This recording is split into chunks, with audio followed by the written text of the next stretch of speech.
to the Dream Journal.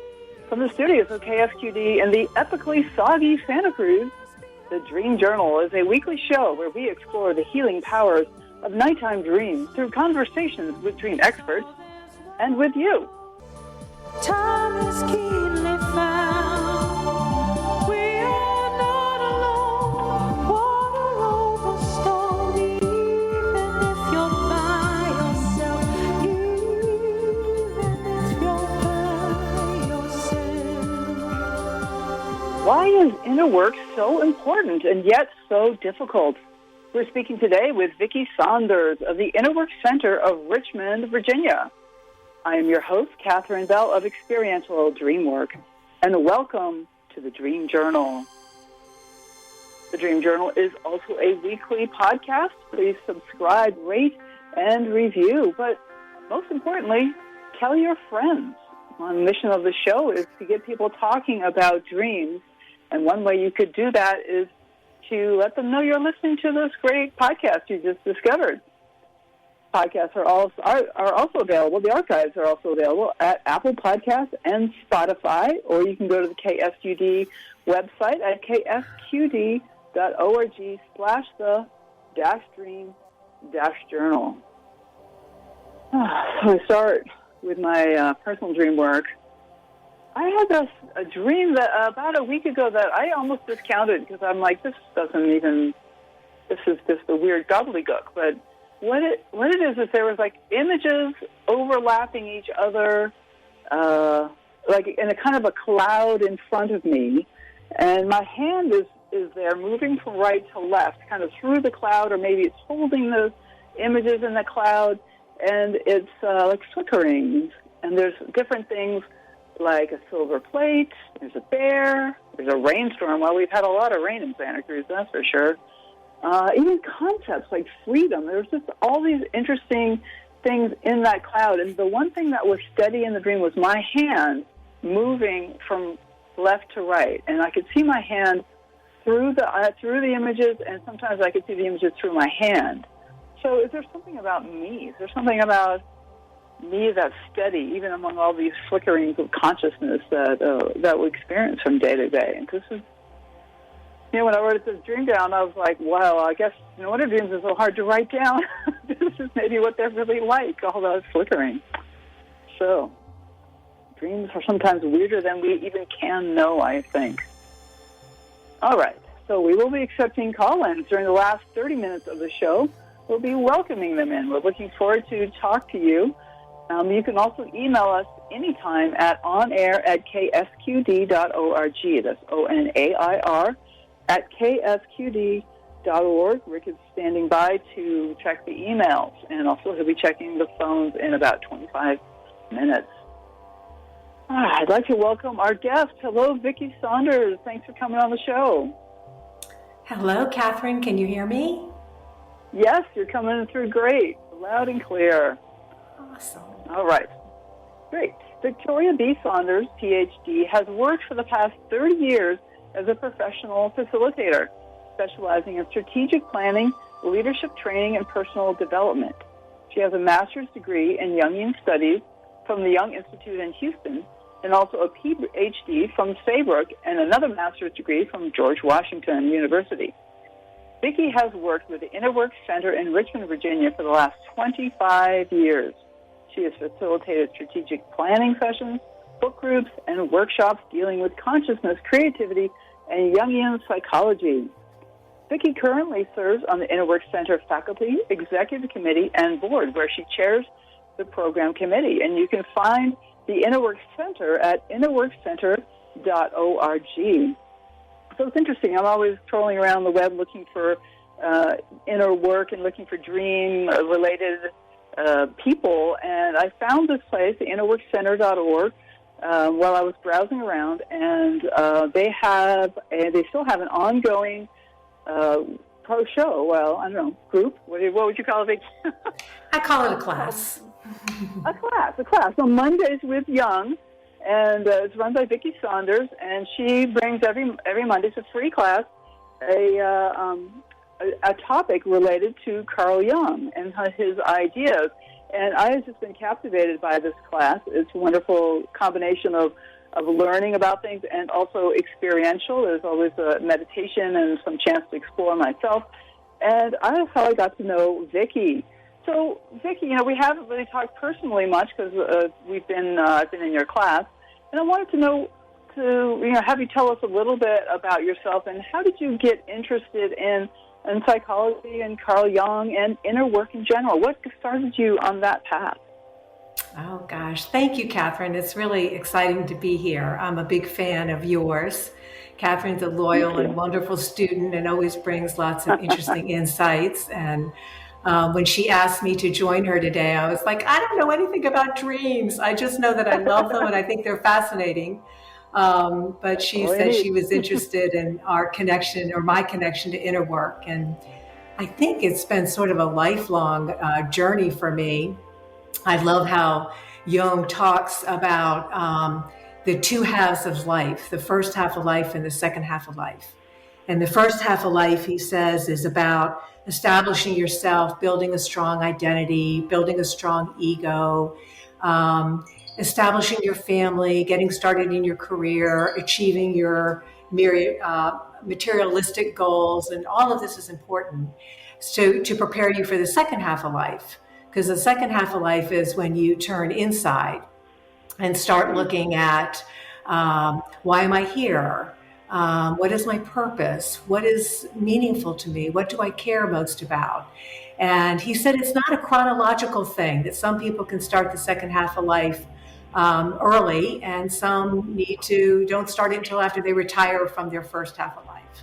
So I can remember in my late 20s, I think early 30s, I was married with two adorable children. Aren't all of our children adorable? And I think anybody looking in would say, she's got it made. And yet I was sort of waking up every morning going, is this it? Isn't there more to life than just going to work every day and taking care of kids and planning the next family vacation?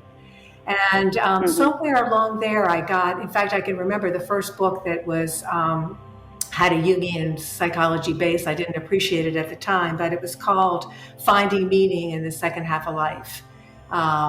It was by Dr. James Hollis, who later became my teacher and mentor and chair of my thesis committee, and a wonderful, if you're not familiar with Jungian psychology, James Hollis is a wonderful place to start.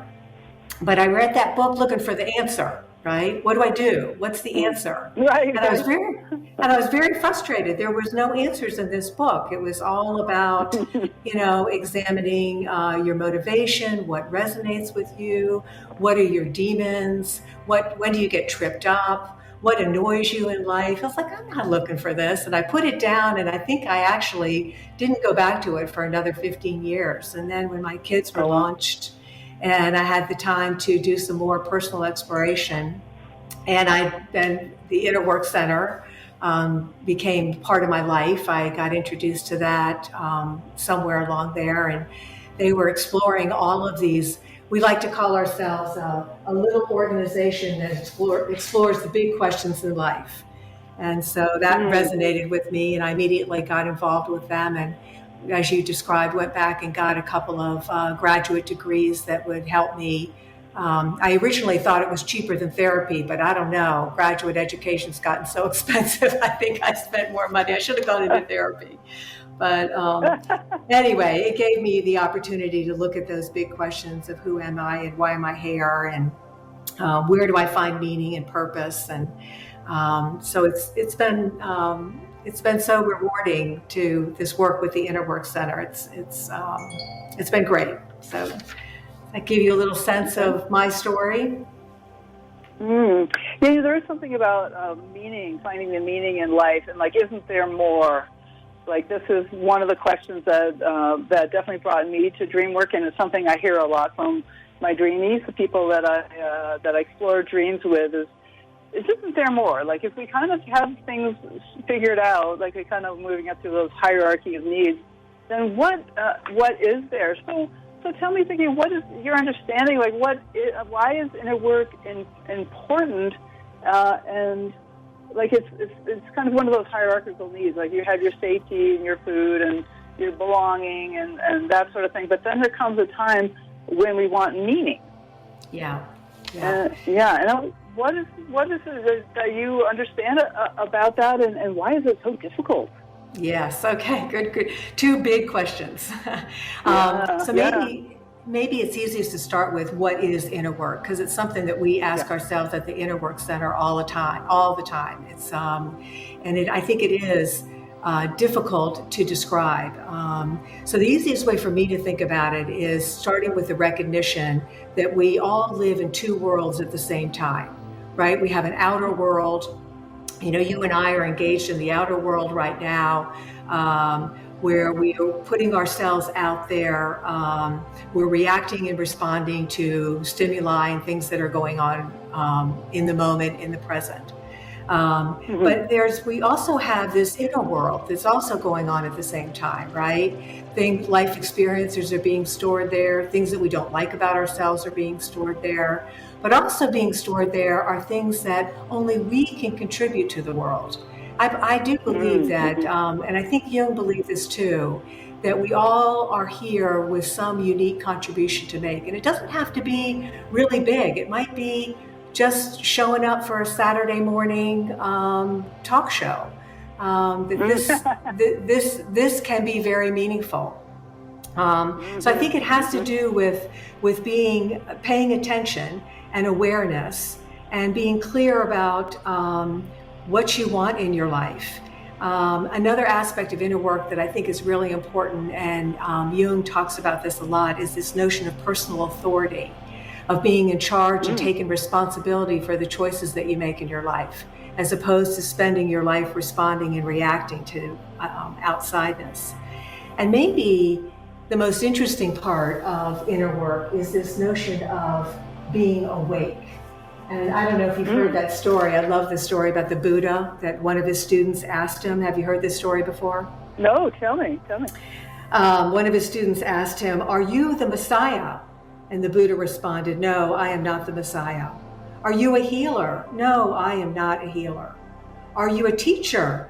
"No, I am not a teacher." Well, clearly frustrated, the student says, "What are you?" And he says, "I am awake."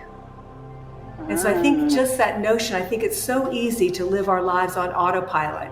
My classic example of that is, how many of the times have we driven home from work or for the grocery store or wherever, and you have almost no recollection of getting home, right? You just put it on autopilot and head home. Well, a lot of people live their whole lives like that. They never stop and think, what do I care about? What's important to me? When do I get tripped up? Where am I stuck? These are all inner work questions.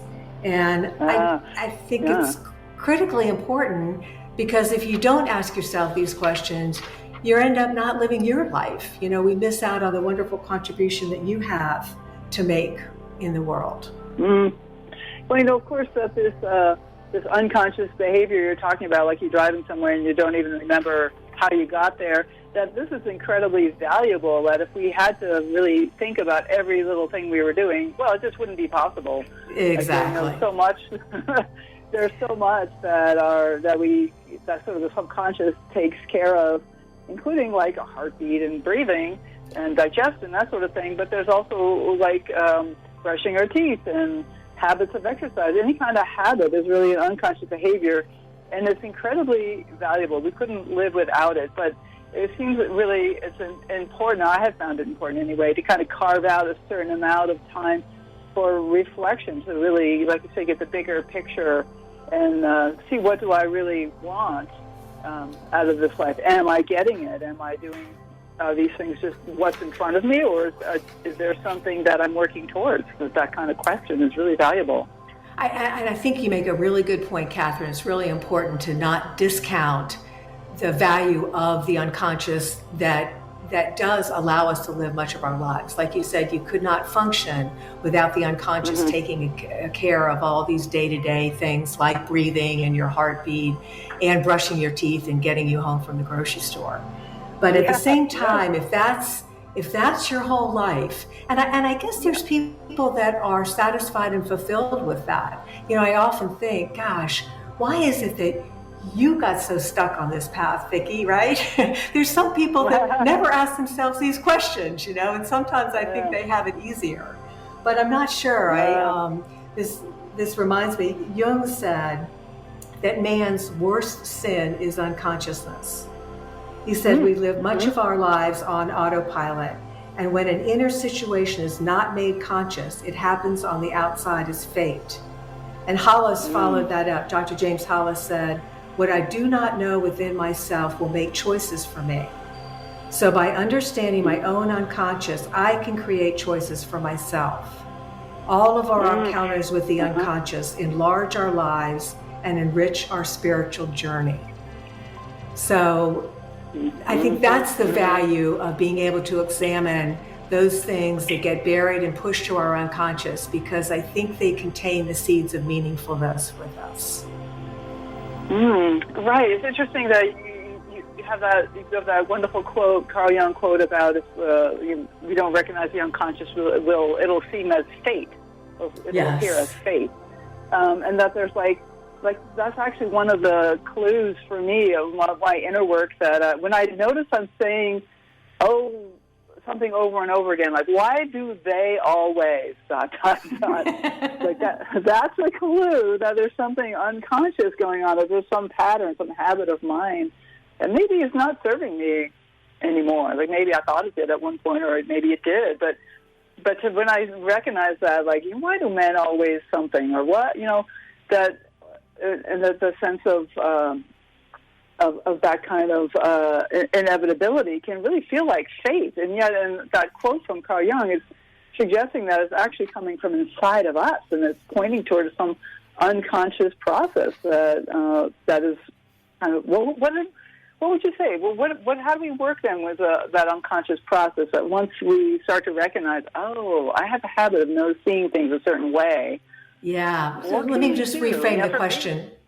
Just reframe the question just a little bit, because one of Hollis's favorite things to say during my graduate program is the problem with the unconscious is that it's unconscious.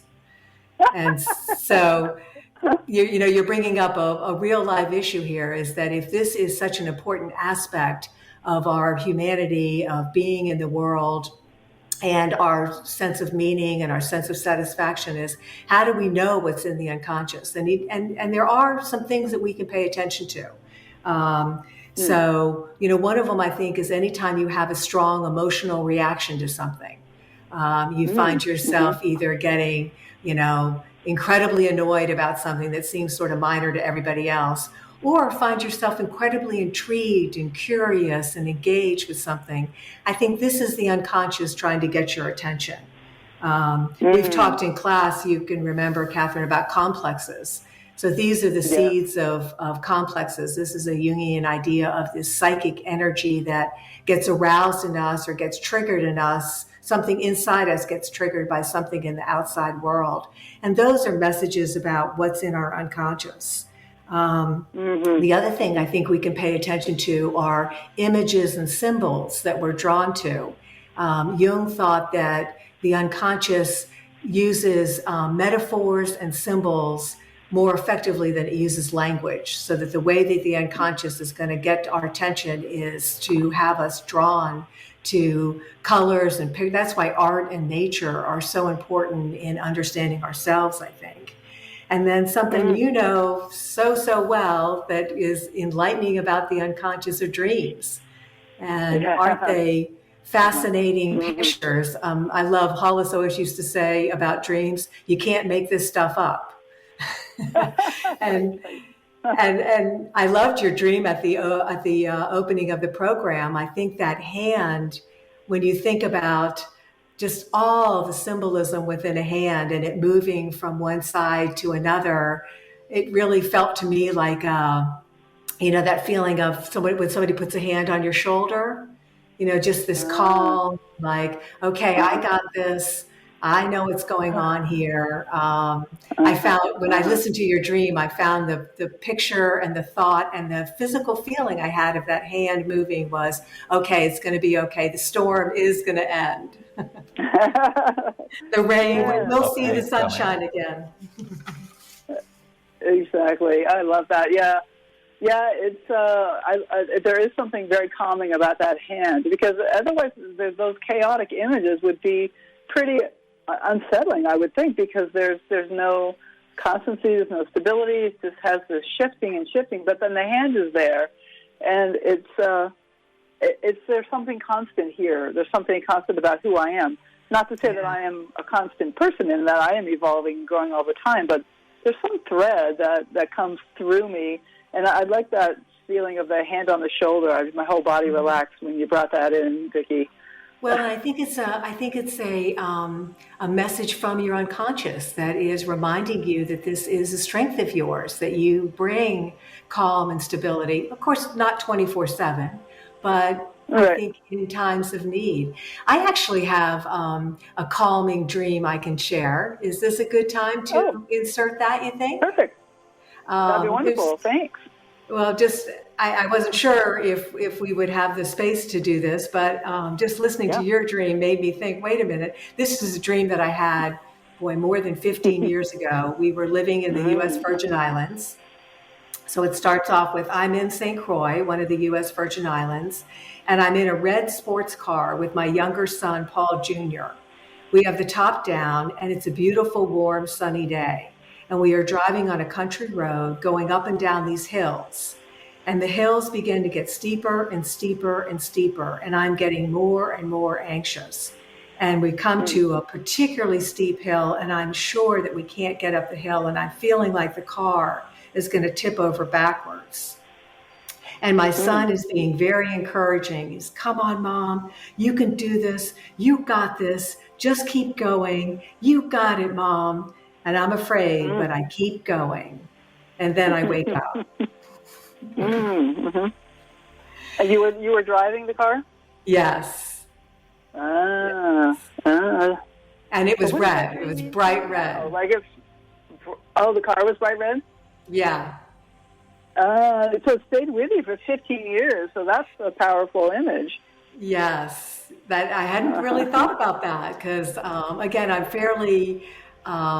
I'm not new to Dreamwork, but I just haven't spent nearly the depth and time on it that you have. So I'm not good at particularly remembering my dreams or keeping track of them well. But this was one, in fact, you're reminding me, I think it was in the middle of my graduate school work where I had just been introduced to dream circles and Stanley Krittner. I don't know if you know that name at Saybrook University.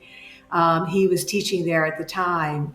And so I do feel like it was one of those big dreams of this big change to take place in my life. But it's even reminding me right now in this moment, you can do this. You got this, you know? Right. I love that encouraging voice there, your son, the young voice. You can do this. Come on. Exactly. And I think if I don't know, do you buy the idea that everybody that appears in the dream is an aspect of you? Is that something you? I think it's a good place to start. I don't think it's the end of the story, but it's a good place to start, and it often reveals a lot of insights when I use that technique. So, do you have some thoughts about that? Well, if I thought of my son as my younger self, my more analytical self, probably my way more intelligent self, but maybe my more adventurous self, my more risky self, that he's encouraging me to step out of that box, you know. You can be cautiously afraid. You don't have to be terrified afraid. Well, they say that the definition of bravery it isn't about not being afraid. It's feeling the fear and doing it anyway. Yes. So we're not called to not be afraid. But fear is a very useful emotion. It can save many lives. That's for sure. Yes, absolutely. Even being afraid and doing the thing that we're called to do anyway feels like one of the parts of a courageous life. Yes, I agree. Yeah. Yeah. So I have I guess we're kind of touching in on some of these questions of why inner work is so difficult, and it was like that quote from James Hollis about that the hard thing about the unconscious is that it's unconscious. You can't. Yeah, let's talk about that. That's a good place to go. Yeah. Let's talk about Okay. what gets in the way of doing your inner work and why is it so Yep. difficult. And I wanted to find a little quote. This is also from Hollis. I hope he's listening today and knows how much credit I give him for my positive or negative, the influence that he's had on me. But one of the first things is just what we were talking about that gets in the way of doing our inner work is fear. And the other thing he links it with is lethargy. So obviously we're afraid sometimes to explore these issues that are deep in our unconscious. It's better just to let them lie. And of course, lethargy is just about not addressing, not going there at all. And Hollis writes in one of his books, every morning we awake and face at the foot of our beds 2 grinning gremlins waiting to greet us. One is called fear and the other is called lethargy. Fear says, don't go out there. It's too big. The world is too big. You are not up for it. Some days he wins and we stay safe, close to the harbor of habit and shores of familiar contour. Lethargy says, chill out, have a chocolate, turn on the TV, surf the web. Tomorrow's another day. So many of our days we succumb to fear and lethargy. We are mindlessly distracted by the diversions of popular culture. Some days we are numbed by the press of duties, legitimate claims of work and relationship, and little is left over for inner work. Some days we simply forget to show up at all. But how we show up and in service to what remain the compelling questions and worthy of periodic reflection. So I think that's one thing that is always, we're always going to have days and aspects of our life that are difficult to face, that are fearful, and that it's easier just to stay in bed and surf the internet.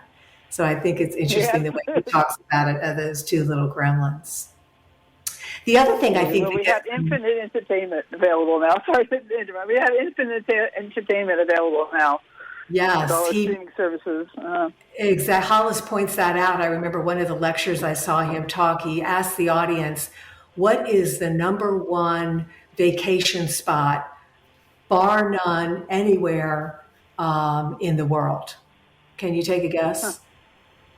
The couch. now he might say that, and now this was years ago, so I'm not sure. Now he might say the internet, right, or your phone, or your iPhone. Right. But at the time, he said Las Vegas. So it's just the ultimate departure from our day-to-day life there, right? The lights are on 24/7. The stimulation is 24/7. There's always the promise of the next hand or the next roll of the roulette wheel to keep you distracted from living your life. So I think it's the distraction. Mm-hmm. Yeah, it's a distraction for sure. And then the other thing that gets in the way of doing our inner work is this whole notion of shadow. And you and I have talked about it in class. Jung talked about that these are the aspects of ourselves that we find troubling, that we fear. In fact, I'll just read it right from Hollis's book. He says, I carry in me all that I wish to repudiate in humankind. These concepts refer to our shadow, those parts of ourselves that we find troubling, that we fear, that we want to deny, our darker side. The practice of inner work calls us to examine these elements of ourselves, and this is where healing of the psyche can come from. So those are real obstacles, I think, and at least it's the story that I try to tell myself, the reason that I'm still doing this same work 30 years later, and sometimes it doesn't feel like I've made any progress at all, is because it is difficult. The world is big and often hostile. And the messages come through loud and clear that, we may not be good enough. And I think that it bears asking the question, what am I here to do? What am I called to? What is my yearning? What's my longing? And to respond to that. So I hope that gives a little insight into why this work is difficult. Absolutely. That is super helpful. So this is Victoria Saunders of the Innerwork Center. You can find the Innerwork at innerworkcenter.org. My name is Catherine Bell, and you are listening to the Dream Journal. And we are here. I'm not quite here. I'm actually at home because I couldn't get there. The soggy Santa Cruz. But through the magic of the Internet, I am able to be here on the show. Rick Cluffel and Eva Milady are holding it down in town. And we will be back in just a moment. I also want to say that the phones are now open, so you're welcome to give us a call. The number is 831-900-5773. We're talking about inner work, and we would love to hear a dream or any questions or experiences you'd like to share.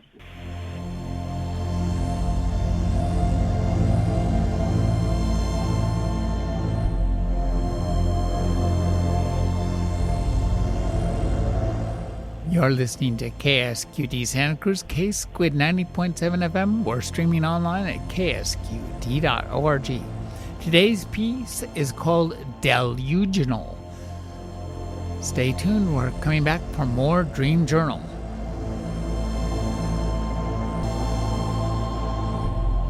Okay, this is the Dream Journal. My name is Catherine Bell, and we're talking with Vicki Saunders about inner work.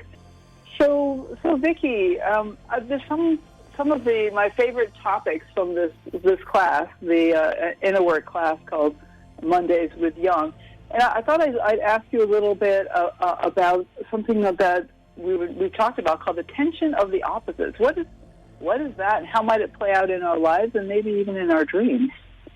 Great. Thank you for asking me about it. It's one of my favorite topics, too, because I think that, and particularly when you look at culturally and politically where we are in this country, where we are in this world, you can almost feel a tension between, the right and the left, the developed and the undeveloped, and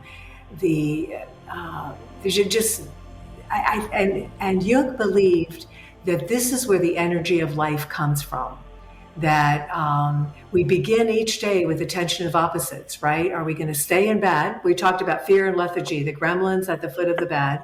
Are we going to listen to them, or are we going to get up and live our lives and do something meaningful?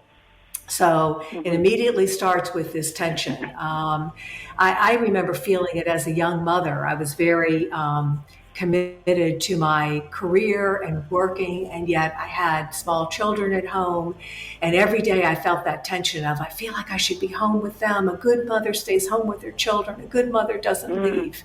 And so we find it all over the place, which I think is one of the reasons that I was drawn to it, is it's just such a part of being a human being. And what Jung observed and suggested, that rather than try to solve that tension of opposites, that one, we recognize it as a source of energy, which was very powerful to me, that I could use this as psychic energy to be a better person. I think he even said something like, if you don't feel the tension in your life, then you must be dead. So I don't want to be dead, right? I want to feel that energy. But he also said, if you can be patient with it, if you can live with it, if you can sit with it.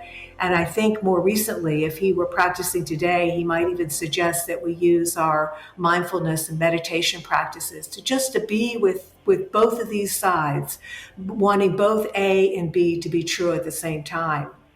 And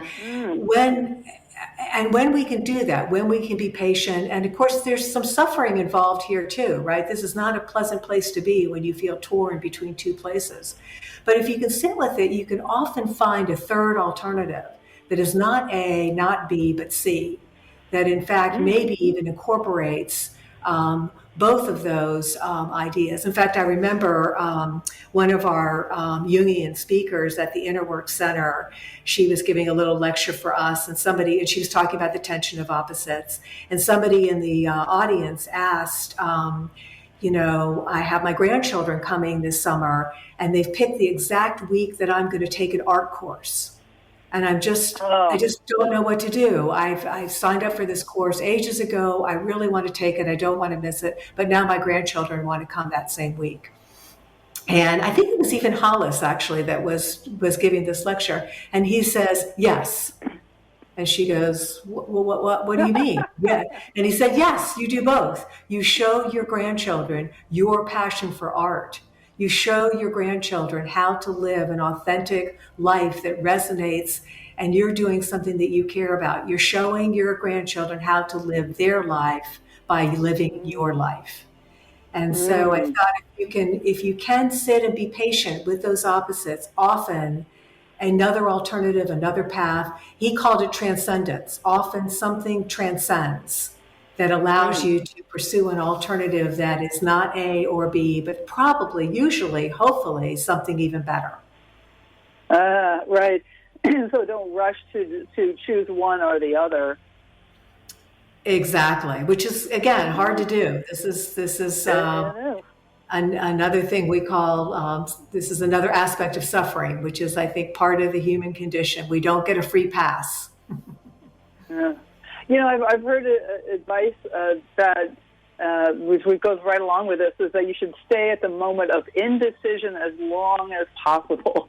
Yes, I think that's exactly what he's saying. Yes. Yeah. I never heard it expressed quite in a Jungian way, but it makes sense because that's where the liveness is. That if there's a decision to be made, then there's like a choice point, and don't rush that.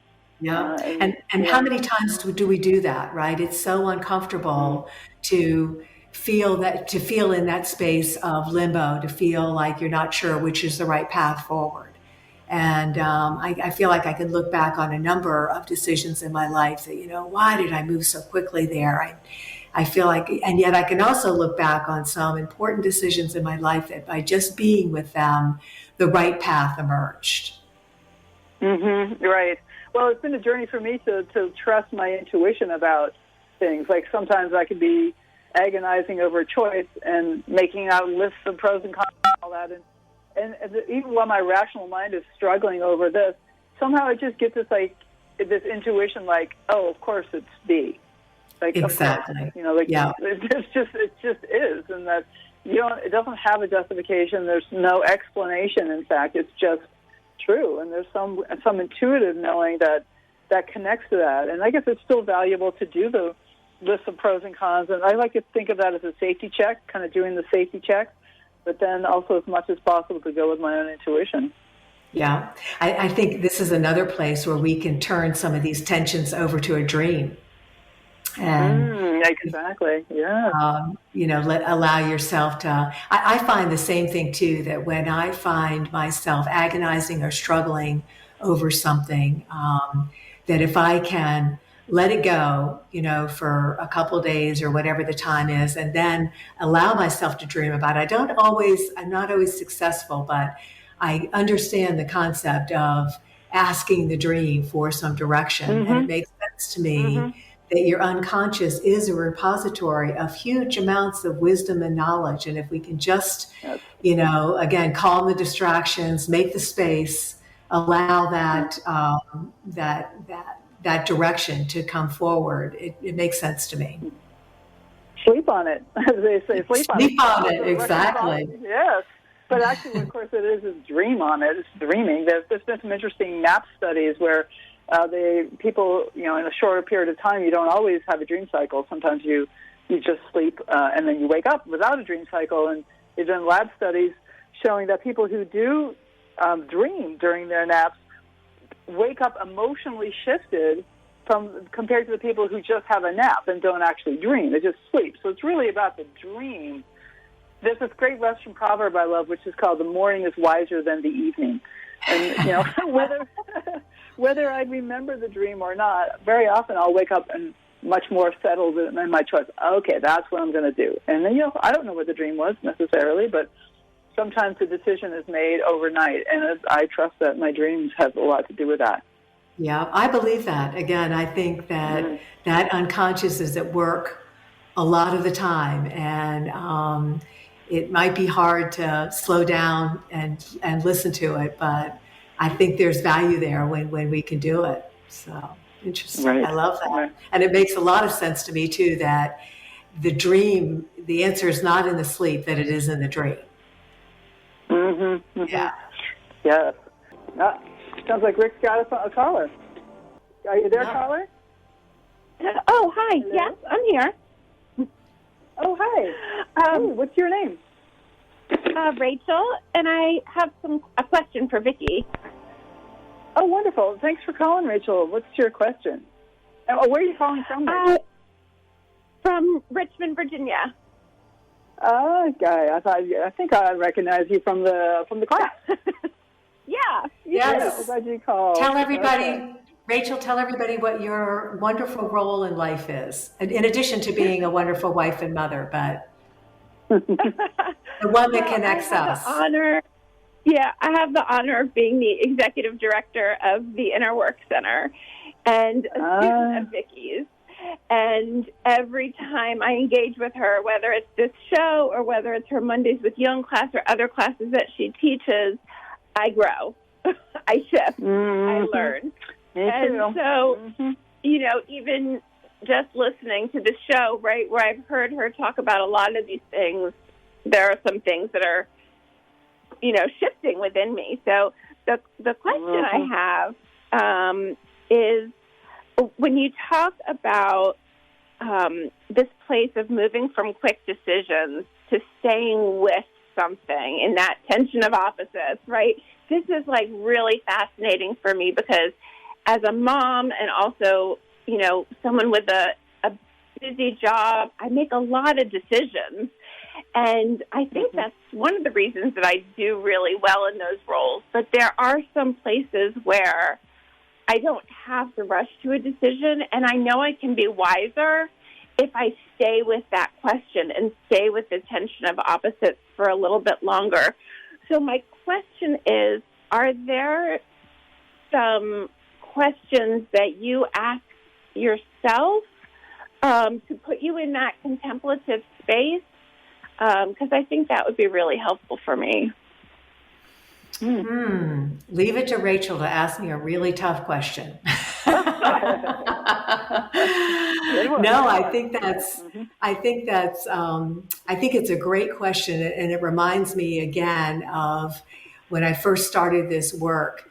Looking for that simple answer. Looking for the cookbook. Looking for the 7 habits of highly effective people. If I just do these 7 things, it'll all work out. And we know for the really big things in life, that's not true. I will say the first thing that came to mind when I thought of sitting with this tension is our mindfulness practices. And Rachel is one of our gifted mindfulness teachers at the Innerwork Center. And so she has a lot of experience with this. But I know when Jung was first writing about this, meditation and mindfulness were not sort of in the toolbox at the time. I mean, I'm sure it went on, obviously, in the major religions of the world. They all had contemplative practices. But I think finding those contemplative practices is helpful. I think allowing it to just happen in your body, I think that's another interesting thing is that when we don't sit with these things, we don't actually allow the body to catch up. And so I think if we can actually feel the tension in our body, that's why I love yoga and all the physical practices that just allow these things to sit in our body and then allow the path and the direction forward to move. Catherine, do you have any other thoughts about how do you sit with this tension? Are there practices that you've used that are helpful?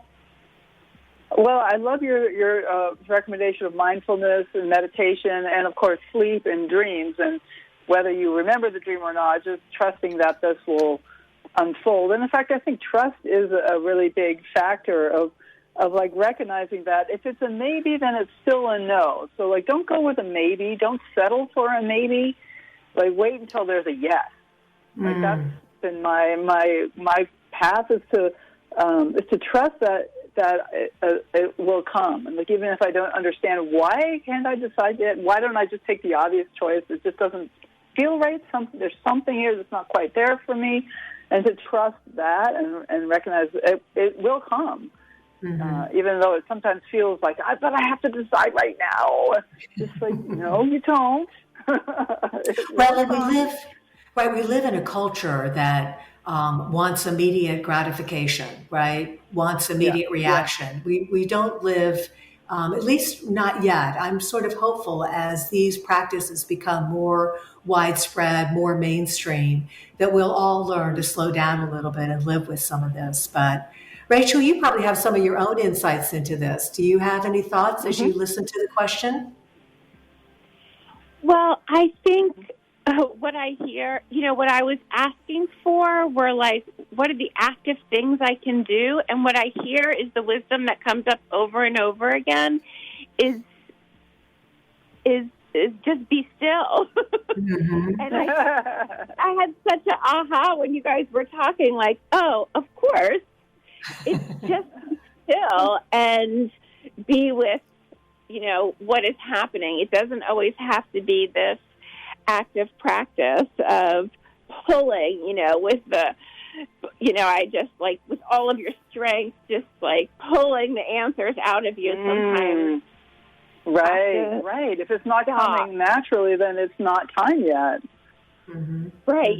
Yes. And I think I spend a lot of time doing things really quickly so that I can live into this full life that I have and that I envision for myself. And I think I need the reminders constantly to just be. So even in my meditation practice, I have it like scheduled. I show up to it. That's good. It's on my to-do list. Well, I think that's a very important part of inner work, is finding those practices that work for you. Because as we all know, we're all going to, in fact, I love, Rachel, if you may have heard Kay Davidson say what she loved about the Innerwork Center was it offered her all these doors into inner work. And so if this one door was too hard to get through, she could go to another one. Well, Vicki, that's a wonderful segue, because while Rachel's on the phone, I thought I'd ask the two of you to talk a little more specifically about the Innerwork Center and what kind of offerings, like what kind of doors do you guys offer? I know that you have a certain amount of online material too, so even folks out here in California can join in. I know some things are in person in Richmond, Virginia, but there's a lot that's there. And I wonder if you could say some more about what's coming up at the Innerwork Center. Catherine, that's so nice of you. Thank you for letting us toot our own horn for a minute. But Rachel, maybe you can talk a little bit about, in fact, is he from California, our next keynote speaker? James Baraz. He is the co-founder of Spirit Rock Meditation Center. And he's talking about Awakening Joy, which is his book, but he's really specifically talking to our group about how to find joy in tough times. And so I think that is a huge struggle, that when we see suffering either in ourselves or in the world, we have a really hard time justifying feeling joy. And so I love that he talks about the importance of this and how to access that joy even in really hard times when people are suffering or you yourself are suffering. And that program when is that going to be? How soon is that coming up? Yeah, it's January 26th. It's 7 to 8:30 Eastern time. So a little bit. So you guys will be ahead of time, right? You guys will early 4:30. 4:30. Yeah. So it's all Zoom. So everyone is welcome. It's $25, but there are access funds available. If you really want to attend and can afford it, please reach out. It's hello@innerworkcenter.org. And then I just want to say, we have Vicki every single Monday from 12:15 to 1, talking about a different aspect of Jung, Jungian psychology. These, they help me think about my life in new and different ways that leads to behavior change, which to me is very, very powerful. Highly recommended. Yes, I agree. Yeah, and we have several other drop-in groups, but if you go to innerworkcenter.org, you can find all of our upcoming programs, about half of which are online, so you can Zoom in from anywhere. Wonderful. Thank you. Well, I'm so glad you called, Rachel. It's great to talk to you a little bit on the phone. And Vicki, let's go ahead and finish up with Vicki Saunders. So we mentioned the innerworkcenter.org. I'm just getting some text that we're having some emergency evacuations that we have to announce, so we're going to wrap it up just a few minutes early because we're having deluge here in Santa Cruz. I am so sorry. Yeah, I'm so sorry. I don't even want to tell you what the weather in Florida is like today, so I'm not even going to mention it. But we are keeping you all in our thoughts and hoping for dry season to come soon. So thank you, Catherine. It's been a joy. All right, Vicki, so it's a real pleasure. Take care, and I'll see you on Monday. Sounds good. Thanks. Bye. Okay, bye now. Okay, so next week we will be speaking to William Winter, who is a sleep specialist with many books about how to get a better night's sleep. We'll be talking about some of his ideas and also why that matters. If you'd like to join the conversation live, tune in Saturday mornings at 10 a.m. Pacific at the ksqd.org live stream. Podcast replay will be released on the Monday following the show. I am Catherine Bell, and this has been the Dream Journal. Thanks for listening. Find out more about my own dream coaching practice at experientialdreamwork.com. You can email me at Catherine@ksqd.org. That's KATHERINE@ksqd.org. The Dream Journal is produced at the studios of KSQD in Santa Cruz, California. Archives and 24/7 live stream at ksqd.org. Please subscribe to the podcast, rate and review. We do need a few more reviews up there. It does help people find the show. I'd like to thank Rick Kleffel, engineer and music creator. You can find the ambient music at pandemiad.com. I'd like to also thank Tony Ristamano, Eric Nelson, Eva Milady. The intro music is Water Over Stones, and the outro music is Everything, both by Mood Science. Tomorrow morning, when you wake up, take a minute to write down your dream and bring it to the next Dream Journal.